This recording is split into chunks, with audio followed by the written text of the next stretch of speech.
پہلے کہا جن، بعد میں کہا انس. وما خلقت الجن والانس الا لیعبدون. کیونکہ زمین پہ پہلے جن آئے تھے، بعد میں انسان آئے. یہ بات واضح ہے؟ گزر جاؤں یا تھوڑی تشریح کر دوں؟ پہلے سے جن موجود تھے. جب جناب آدم آئے تو جن موجود تھے. یہاں تک کہ قرآن میں ہے ابلیس سے متعلق وَكَانَ مِنَ الْجِنِّ، وہ جنوں میں سے تھا. شیطان جنوں میں سے تھا، فرشتوں میں سے نہیں تھا. فرشتے گناہ نہیں کرتے، فرشتے معصوم ہوتے ہیں، فرشتے گناہ نہیں کرتے. یہ انسان اور جن ہیں جو گناہ کرتے ہیں. وَكَانَ مِنَ الْجِنِّ، اللہ نے شیطان سے متعلق قرآن میں کہا کہ وہ جنوں میں سے تھا. تھوڑی سی تشریح اور کر دوں کیونکہ میں بہت سے چہروں پہ سوالیہ نشان دیکھ رہا ہوں. اب اگر جنوں میں سے تھا وہ آسمان پہ کیا کر رہا تھا؟ زمین پہ جب بہت زیادہ عبادت کرتا تھا تو فرشتوں نے اللہ سے کہا پروردگارا یہ زمین پہ ہے جن، اتنی عبادت کرتا ہے، اجازت دے تو اسے آسمان پہ لے آ. تو اللہ نے کہا اگر تم چاہو تو، یعنی میری مشیت یہ نہیں ہے کہ آسمان پہ آ جائے، تم چاہو تو لے آؤ. کیوں؟ فرشتے ظاہری عبادت دیکھ رہے تھے، خدا اس کا باطن دیکھ رہا تھا. بہت سے افراد ظاہری طور پہ دکھاوے کے لیے بڑی بڑی عبادتیں کر لیتے ہیں اور ان کے سارے عیب تب تک چھپے رہتے ہیں جب تک امتحان نہ ہو جائے. نہیں پہنچا پھٹا. اور شیطان عبادت کرتا رہا. تھوڑی اور تشریح کرتا ہوں تاکہ بات پہنچ جائے. اب شیطان عبادت کرتا رہا، ایکو بند کر دیجیے. تو شیطان عبادت کرتا رہا، اسے فرشتوں نے کہا بھائی آسمان پہ لے جائیں. اللہ نے اجازت دی تھی، آسمان پہ لے کر اس نے دیکھا کہ اب تو مجھے ترقی بھی مل رہی ہے، اور زیادہ عبادت کرنے لگا. سجدے بڑھا دیے کہ ترقی اور مل جائے. پہلے سے دوسرے آسمان پہ چلا گیا، تیسرے پہ، یہاں تک کہ فرشتے کہنے لگے نور کے ممبر پہ بیٹھ کے ہمیں پڑھایا کر. پتہ نہیں لوگ ہیں یا نہیں. جو لوگ صرف ظاہر دیکھ رہے ہوتے ہیں نا، وہ ظاہر دیکھ کے کسی کو بھی ممبر پہ بٹھا دیتے ہیں. اگر لوگ پہنچ گئے ہوں، بات پہنچ رہی ہے جانے کی رات. تو جو لوگ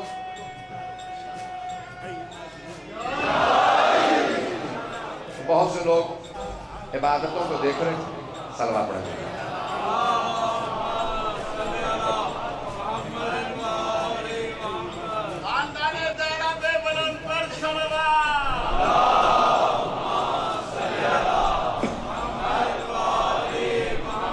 توجہ ہے مجمع کی میرے ساتھ. اور بہت سے افراد صرف ظاہر دیکھتے رہتے ہیں کہ بھئی یہ ساتھ ساتھ رہتا ہے، اور وہ کسی کی صحبت میں رہنے کو یہ سمجھتے کہ ساتھ رہنا بہت بڑا کمال ہے. وہ اس جگہ پہ لا بٹھاتے ہیں کہ جہاں کسی اور کو ہونا چاہیے. اور بعض اوقات ایسے بھی افراد ہوتے ہیں جنہیں اگر کوئی منصب اور عہدہ مل جائے تو وہ سمجھنے لگتے ہیں کہ بھئی اگر عہدہ مل ہی گیا تو شاید میں ہی اہل ہوں. بہت اللہ کو کہنا کہ ہلوائیے گا. اب شیطان جب ترقی کرتا ہوا وہاں جانے لگا تو اس نے کبھی اور زیادہ ترقی مل رہی ہے.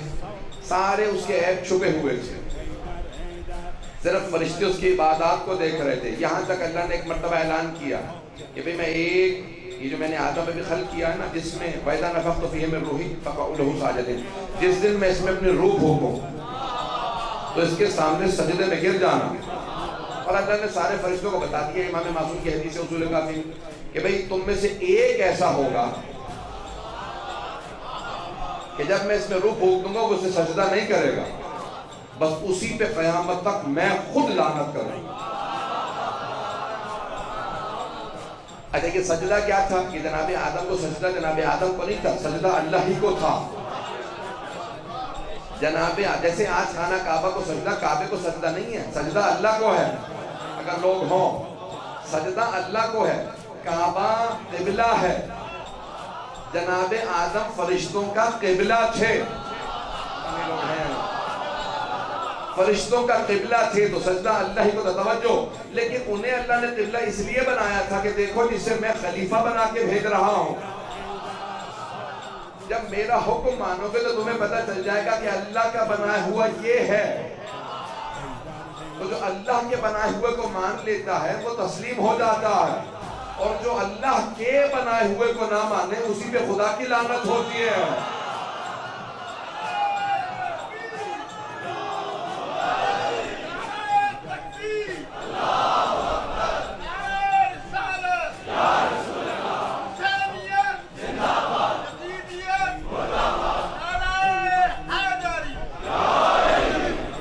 اگر میں کہوں تھوڑا آگے آ جائیں تو گنجائش ہے؟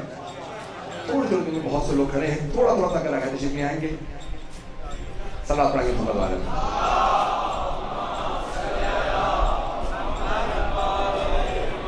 میں دیکھ رہا ہوں جگہ تنگ ہے لیکن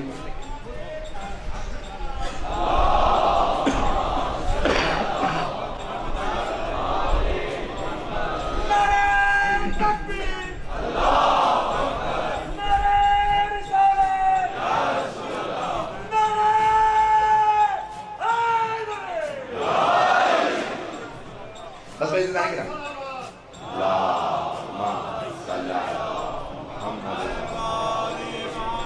بس پہ زیادہ وقت نہیں ہے، میں موضوع کو مکمل کرنا چاہتا ہوں. تو اب ایک مرتبہ اللہ نے کہا بھئی ایک ایسا ہوگا جس پہ میں قیامت تک لعنت بھیجوں گا، جو آدم کے سامنے نہیں جھکے گا. تو معصوم فرماتے ہیں کہ سارے فرشتے رونے لگے کہ ایک پہ لعنت ہوگی، کہیں ایسا نہ ہو کہ میں وہ ہوں. سب کے سب معصوم فرماتے ہیں، امام صاحب فرماتے ہیں ایک ایک کر کے سب فرشتے شیطان کے پاس جانے لگے، ابلیس کے پاس جانے لگے. اس کا نام تھا عزازیل. مولا علی نے بتایا نحو بلاغہ میں عزازیل کہ بھئی عزازیل ہمارے لیے دعا کر دے کہ وہ جو اللہ کی لعنت ہوگی نا مجھ پہ نہ ہو. بعض ایسے مقدس بنے ہوئے ہوتے ہیں، لوگ انہیں کچھ سمجھنے لگتے ہیں اور وہ اپنے آپ کو اتنا سمجھنے لگتے ہیں کہ وہ بعض اوقات دوسروں کے لیے دعائیں کر رہے ہوتے ہیں، اپنے لیے بھی دعا نہیں کرتے. معصوم کا فرمان کہا تو وہ اٹھا کے سب کے لیے دعائیں مانگتا، پروردگارا مجھ اس پہ تیری لعنت ہونی ہے نا وہ یہ نہ ہو، اس پہ تیری لعنت نہ ہو، اس پہ تیری. ہر فرشتہ آگے کہتا میرے لیے دعا کر دے کہ پروردگارا مجھ اس پہ لعنت بھیجے گا نا بس وہ یہ نہ ہو. معصوم فرماتے ہیں ایک مرتبہ اس نے اپنے لیے دعا نہیں مانگی. اتنا مغرور و متکبر تھا کہ ایک مرتبہ اپنے لیے دعا نہیں مانگی کہ پروردگارا جب لعنت بھیجے گا مجھ پہ نہ بھیجنا. ہمارے لوگ ہیں یا نہیں؟ چلیں گے نا کہ ایک مرتبہ بھی اپنے لیے دعا نہیں مانگی کہ جب تو لعنت بھیجے گا تو مجھ پہ لعنت نہ ہو. کل وقت گزرتا رہا یہاں تک کہ اللہ نے کہا بھائی میں اب اس میں روح پھونک رہا ہوں. ایک جملہ یہاں پہ اور کہہ دوں، میری اس پہ محنت ہے. تو جناب آدم پہ اللہ نے یہ نہیں کہا کہ ابھی سجدہ کر لو، جب روح پھونکوں گا تب آدم کو سجدہ کرنا، تب یہ قبلہ بنے گا، تب یہ قبلہ ہوگا جب روح آ جائے. کعبہ بھی کعبہ تھا، قبلہ نہیں تھا جب تک کہ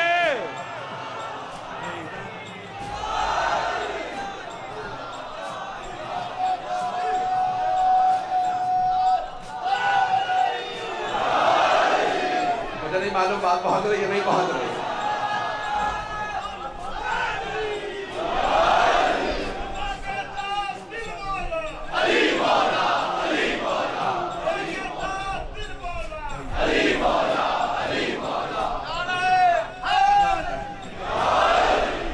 ہے میرے ساتھ تمام حضرات. اللہ نے ایک مرتبہ کہا ہے تمام فرشتوں سے کہا فرشتوں جھک جاؤ اس کے سامنے جسے میں نے بنایا. کیا فسجدوا، سب کے سب سجدے میں گر گئے الا ابلیس. قرآن میں اللہ کہہ رہا ہے سوائے ابلیس کے. تو یہاں ایک سوال ہے ہمارے مفسرین نے مطرح کیا پیش کیا کہ بھئی جب اللہ نے حکم فرشتوں کو دیا تھا اور شیطان فرشتوں میں تھا نہیں، اللہ نے قرآن میں کہا وَكَانَ مِنَ الْجِنِّ، وہ جنوں میں سے تھا، تو اس کے لیے تو حکم تھا ہی نہیں. جب اس کے لیے حکم نہیں تھا اس نے سجدہ نہیں کیا، جب نہیں کیا اللہ نے لعنت بھیج دی. یہ کوئی سمجھنے آنے والی بات ہے؟ توجہ. اب معصوم سے پوچھا مولا وہ فرشتوں میں تھا نہیں، قرآن میں آپ نے فرمایا وَكَانَ مِنَ الْجِنِّ، اللہ نے قرآن میں کہا وہ جنوں میں سے تھا. کہا ٹھیک ہے جنوں میں سے تھا، اسے ملائکہ اپنی صفوں میں بٹھانے لگے تھے. جب بیٹھ ان کی صفوں میں رہا تھا تو اللہ نے کہا بھئی جتنے بھی ہو سب پہ حکم ہے. اب پتہ چلا اگر کوئی نیک نہ بھی ہو نیکوں کی صفوں میں بیٹھنے لگے. اگر بات پہنچ گئی ہو میں اشاروں میں بہت کچھ کہہ رہا ہوں. بہت سے افراد جب نیکوں کی صفوں میں بیٹھنے لگتے ہیں ان پہ بھی وہی حکم لاگو ہوتے ہیں. وہ یہ نہیں کہہ سکتا میں تو ویسا نہیں تھا. میں اشارہ کر کے آگے بڑھوں گا. بس نہیں گرامی اللہ نے ایک مرتبہ حکم دیا, سارے سجدے میں گر گئے. شیطان نے سجدہ نہیں کیا. اللہ نے کہا ما منعک, تجھے کس چیز نے روک دیا اسے سجدہ کرنے سے جسے میں نے خلق کیا تھا. وقت نہیں, میں تفصیل میں نہیں جا سکتا. تو اس نے کہا کہ خلقتنی من نار وخلقتہ من طین, تو نے مجھے آگ سے بنایا اسے مٹی سے بنایا. انا خیر, میں اس سے بہتر ہوں. انا خیر منہ, میں اس سے بہتر ہوں. کیوں؟ میں آگ سے بنا, وہ مٹی سے بنا. تو اللہ نے یہاں پہ اصول کافی میں روایت ہے, چھٹے امام علیہ السلام پہ تفصیلی روایت ہے. امام نے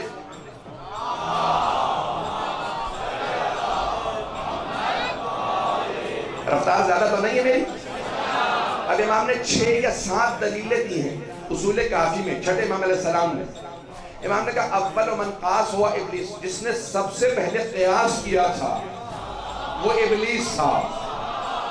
لعنہ اللہ, اللہ نے اس پہ لعنت بھیج دی کہ آپ قیاس نہ کرنا, اللہ نے قیاس سے منع کیا. تو اب کیا کیا اس نے قیاس؟ اس نے کہا بھئی انا خیر منہ, میں اس سے بہتر ہوں. کیوں؟ میں آگ سے بنا ہوں. تو مولا سے پوچھا مولا وہ کیوں کہہ رہا تھا؟ امام نے 6 دلیلیں دی. امام نے کہا اس نے یہ سوچا تھا میں آگ سے بنا ہوں, آگ میں ہے چمک, مٹی میں چمک نہیں ہے. اسی لیے انگریزوں کا محاورہ ہے انگلش کا, ہر چمکنے والی چیز سونا نہیں ہوتی. لوگ پہنچ رہے ہیں, میں اپنے سے بات کر رہا ہوں. تو ایک مرتبہ انگریزوں کا محاورہ انگریزی میں نے نہیں پیش کیا یہاں پہ.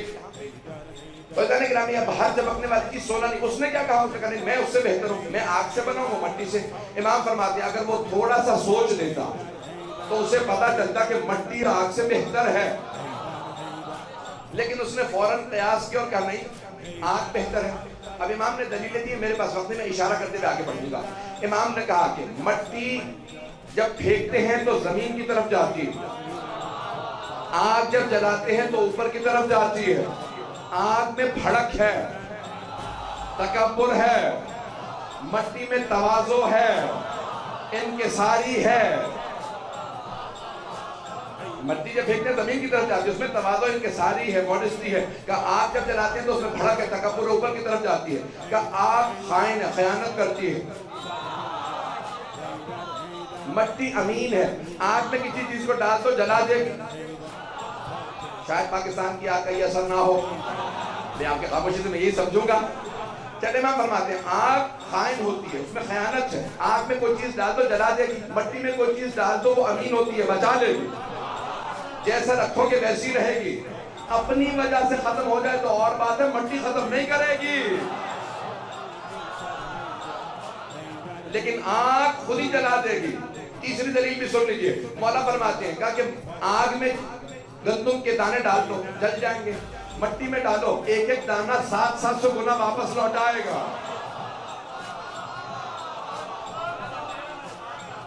ایسا گرامی مولا فرماتے ہیں کہ مٹی خائن ہے, آگ افضل, یعنی آگ کو اس نے افضل سمجھا تھا, مٹی افضل ہے. آگ میں خیانت ہے, مٹی میں امانت ہے. مولا نے 6-7 دلیلیں دی ہیں, وقت میں اشارہ کر رہا ہوں. لیکن کیا ہوا؟ ابلیس نے کہا میں اس سے بہتر ہوں, میں سجدہ نہیں کروں گا. اللہ نے کہا نہیں سجدہ کرنا ہوگا, کہا نہیں کروں گا. اللہ نے کہا پھر قیامت میں تجھ پہ لعنت ہوگی. کہا کہ میں نے 6000 سال عبادت کی, اتنی عبادت کی ہے, دوبارہ بھی سجدے کروں گا. کوئی زمین کا خطہ نہیں چھوڑا جہاں میں نے سجدہ نہ کیا.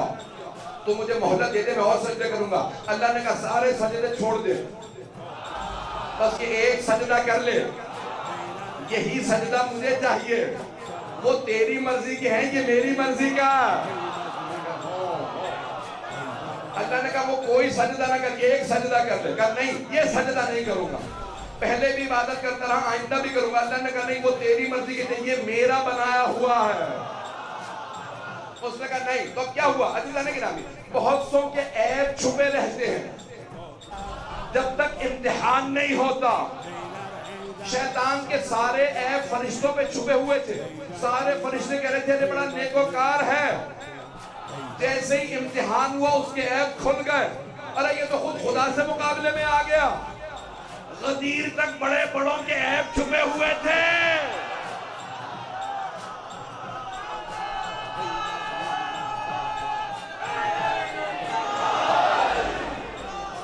مجھے نہیں معلوم لوگ ہیں یا نہیں.